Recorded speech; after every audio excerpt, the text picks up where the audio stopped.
দেশের বিরুদ্ধে এখনও ষড়যন্ত্র থেমে নেই বলে মন্তব্য করেছেন জাতীয়তাবাদী কৃষক দলের সভাপতি কৃষিবিদ হাসান জারিফ তুহিন। ময়মনসিংহের ভালুকায় গোয়ারি ভাওয়ালিয়া বাজার উচ্চ বিদ্যালয় মাঠে ময়মনসিংহ কৃষক সমাবেশে প্রধান অতিথির বক্তব্যে তিনি এসব কথা বলেন।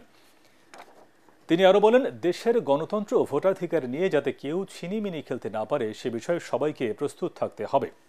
বিরুনিয়া ইউনিয়ন কৃষক দলের আহ্বায়ক শাহনেওয়াজ মল্লিক সেলিমের সভাপতিত্বে বক্তব্য রাখেন কৃষক দল কেন্দ্রীয় কমিটির সহসভাপতি বাশারা কুন্দু, যুগ্ম সাধারণ সম্পাদক মোশাররফ হোসেন, কেন্দ্রীয় কমিটি কৃষক দল প্রচার সম্পাদক শামসুর রহমান শামস, ময়মনসিংহ জেলা কৃষক দলের আহ্বায়ক এনামুল আকন্দ লিটন সহ আরও অনেকে।